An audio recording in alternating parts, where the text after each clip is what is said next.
Okay, bet. Yeah, we live. All right, what's good, everybody? Y'all saw my parlay yesterday, man.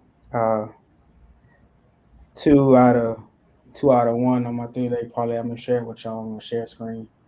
Let's see right quick.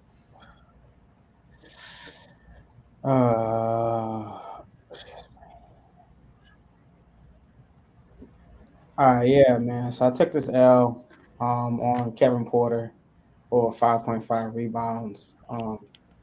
We know from the stats that the Nets are was 1-20 against the spread when they favored it at home. KD been rebounding a lot. Fast paced game. A lot of shots we're gonna get up, which end up holding true. So I figured that he was gonna get above his season average, which is around 7.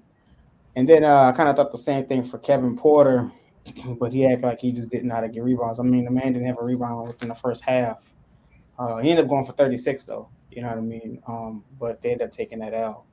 So I mean, it happens, man. It happens. But it was a decent parlay. I'm gonna go over this next one I got for tonight, though. I'm focusing on the Nets again because really they coming in a spot where they're trying to lock up the eighth seed, so they won't have to play that extra play-in game. And I'll let Terrence talk about that after I break down this parlay and he gives his opinion. All right, so I went money line here. I do think the Nets are gonna try their hardest to get inside the playoffs. They're gonna lock up their spot. The Knicks aren't a great team, but they're definitely better than Houston, right? So I mean, we saw Curry went off last night. He went for 40, but Houston is literally the worst defensive team in the league. I want to say they're literally ranked 32. Yeah, they're ranked 30. Excuse me. Yeah, they're ranked 30, giving up over 53 points in the paint. And they just don't believe in playing defense, basically.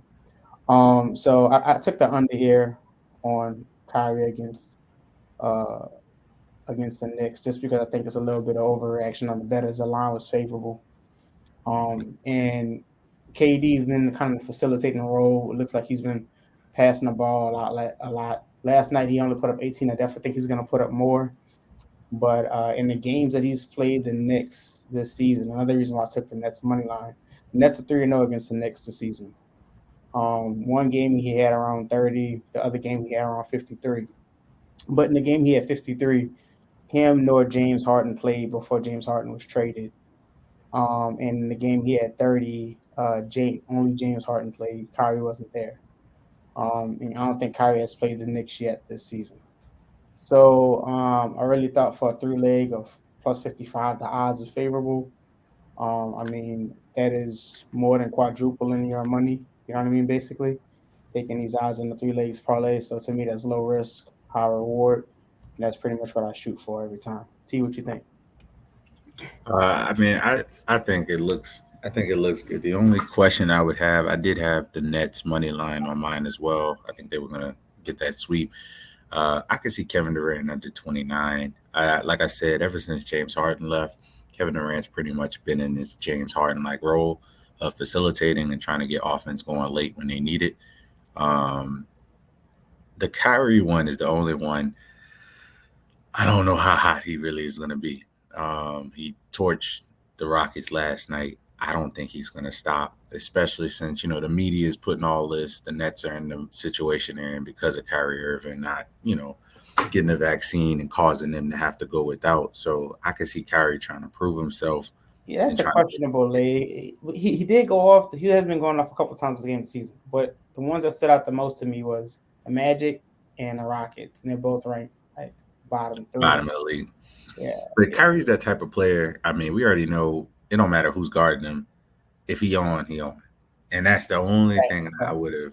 So like I actually had a similar situation, except I didn't quite go under 2029, but I had him scoring at least 25. Which Um, one is it? This one right here? yeah. So if you look at this one, I have the Nets money line, as we discussed. I did have Kevin Durant over 6.5 assists. In this facilitator role, that's about what he's been averaging. Was crazy. I was telling Jared. week after week, he still manages to put up over 6 assists somehow. I had Kyrie Irving scoring 25 points. I don't think he's going to drop 40 tonight.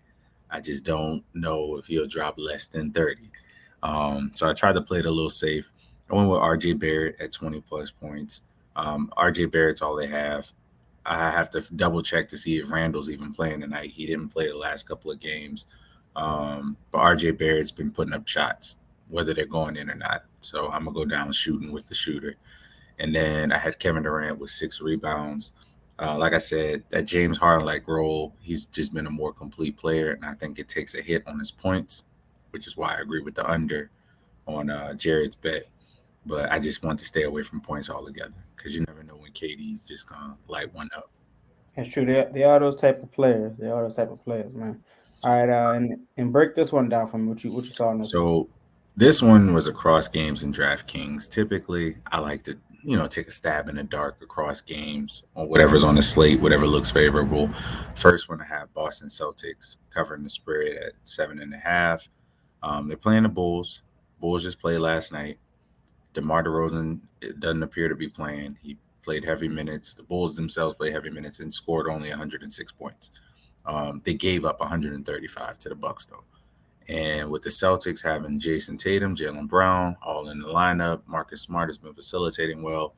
Even though they don't have Robert Williams, I don't think it's going to make that big of a difference as far as creating a gap between them and the Bulls.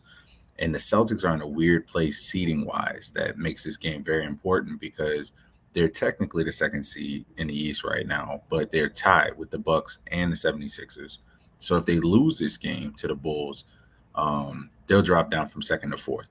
So I think this is a statement game for them. A young team finally coming into their own.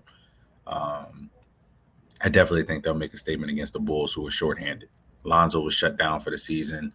Zach Levine looks like he's going to play tonight, but we don't know how healthy he's going to be considering he just missed some games.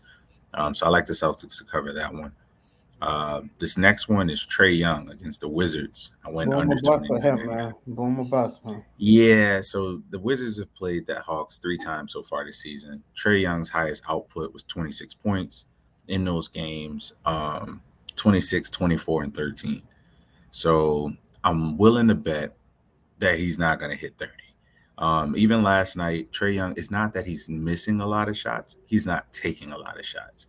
He's been very much in a facilitator mode, averaging north of, 9, 10 assists a game. So I'm expecting him to get people involved in this Wizards game. I'm not looking for him to be the main guy. So we'll see if that one holds true. Just piggybacking off the Kevin Durant game, I could have went money line on this one for the Nets. I just like the odds better on the assist. Like I said, I didn't really want to touch the points because I wasn't sure with Kevin Durant and Kyrie Irving when they'll ever get it going. But the rebounds were a bit out of whack. And there weren't a lot of points to be given on the Knicks side. If I remember correctly, DraftKings didn't have a lot of props up on Knicks players. So I just ended up going with that same bet with Kevin Durant. And then that final one, I stayed away from the Clippers game because I don't know who's playing for the Suns, and the Clippers and the Suns aren't really playing for much. But I went with this Jazz game. Now, the odds on this was negative 2,200 money line. So obviously, it wouldn't have been advantageous. And the spread was 17.5. Now, the hard part is Oklahoma City actually is one of the best teams covering the spread in the NBA this season. But they're also missing like the most important players on the team. And the Jazz are in a weird predicament because they're trying to hold on to their seeding in the West. So what I actually looked at was first quarter scoring. Probably could have won spread. I just didn't feel like the Jazz put up enough points in the first quarter to cover that spread. They're about 5 points higher on the season than the Oklahoma City Thunder are, but the Thunder are at the bottom of the league. I want to say they're second to last time I checked, in first quarter scoring, and the Jazz are about 9th in the league. So I'm willing to bet that they'll take care of the first quarter. I think the Jazz are going to try to wrap this game up early. The Thunder just played last night against Portland. It was the battle of the group of the YMCA ballers. So I'm going to take the Jazz, a healthy Jazz squad, to go ahead and take care of business. That draft pick is what they're doing. And Yeah. Utah need to be worrying about trying to keep Donovan Mitchell. So he's good as gold. He's good as gold. I think this playoff series is going to show. Yeah. If they know like I know, they better make sure they lock off that playoff spot. All right, man. Well, TBD. We'll be back because we got the playoffs coming up. So any high stake matchup prior to that, we'll be back to betting on those. Like, subscribe, comment. Y'all have any questions? Come join the group, man. We bet on sports for fun and try to make some money at the same time. Peace out.